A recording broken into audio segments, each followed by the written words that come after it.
Saya sebenarnya tak pernah lah ada niat untuk sertai politik ke apa. Keluarga saya pun, saya orang yang pertama saya rasa yang masuk politik lah. Cuma tahun 1998 tu saya student leader di UK. Masa tu saya pengurusi UKAC, macam Persatuan Pelajar Malaysia dekat UK. Jadi masa Datuk Seri Anwar dipecat tahun 1998, yalah, itu kali pertama yang saya lihat macam mana semua macam institusi kehakiman, kemudian media, TV3, utusan masa itu macam disalahgunakan sepenuhnya hanya untuk fitnah Datuk Seri Anwar lah. Saya pun tak ada berniat apa-apa, cuma saya tak suka diperbodohkan sebab kita tahu yang benda tu tak betul.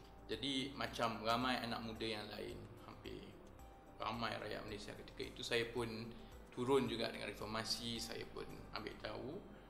Jadi bila keadilan ditubuhkan April 1999, daripada penglibatan dalam reformasi sebelum itu, saya terus masuk menyertai keadilan tahun 1999 lah, daripada awal parti ditubuhkan.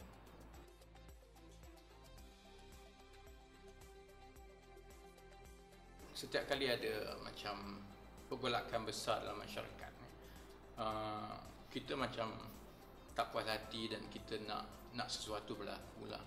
Sama macam saya dulu tahun 98, marah pun ada, kecewa pun ada, dan saya memang nak lakukan sesuatu. Saya nak contribute supaya saya boleh bantulah walau sedikit pun mengubah keadaan. Jadi untuk kita channel out marah kita, frustration kita dan juga keinginan kita untuk tukar, cara terbaik ialah dengan menyumbang. Dan saya nampak kalau macam di Malaysia daripada dulu sampai sekarang, organisasi ataupun gerakan yang paling tersusun lah dan yang paling berkesan ialah parti politik. Kerana parti politik dia bawa semua orang yang mempunyai pandangan yang sama, mempunyai objektif yang sama. Parti politik beri ruang kepada kita untuk main peranan itu, kerana kita boleh jadi satu komponen kecil saja dalam satu jentera yang besar, dan sumbangan kita itu besar kemungkinan insya-Allah akan bawa kepada sedikit perubahan. Saya tengok keadaan sekarang macam tahun 98 lah, ya, ada oleh sebab kesalahan yang dibuat oleh pimpinan negara, macam-macam skandal. Jadi sebahagian besar daripada rakyat, terutamanya yang muda lah, dia rasa macam dia nak sesuatu, dia marah, dia tak suka dan dia mahu perubahan. Kalau kita hanya marah dan tenaga itu tidak disalurkan dalam bentuk yang positif, maka komplain itu hanya akan tinggal komplain lah. Kalau kita sebagai anggota masyarakat tunggu orang lain buat perubahan, ataupun kita duduk dan kita hanya mengkritik dan kita hanya komplain, sampai bila-bila perubahan itu tak berlaku. Saya ingat macam masa Datuk Seri Anwar cuba yakinkan saya untuk tinggalkan bidang korporat, kemudian berkhidmat dengan sepenuh masa dengan parti.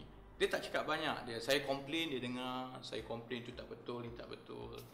Akhir sekali dia kata, well, you have a lot of ideas, you have a lot of complaints, why don't you do it? I mean, stand up and be counted, sebab you bising and you banyak idea.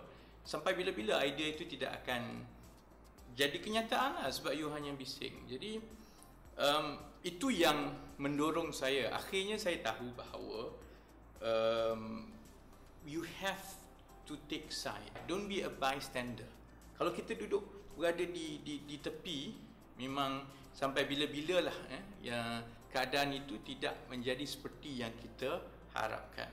Kezaliman dalam masyarakat itu berlaku bukan sebab banyak orang jahat, tetapi selalunya kerana orang biasa ataupun orang yang baik pun dia ambil tidak kisah. Maka sebab itu kezaliman akan berleluasa dalam masyarakat. Kalau saudara ambil langkah untuk sertai, lakukan sesuatu, mungkin 3-4 tahun sekarang saudara-saudari akan berada di tempat saya, dan banyak ruang yang terbuka luas untuk saudara-saudari bantu masyarakat dan lawan kerajaan Datuk Seri Najib yang ada sekarang.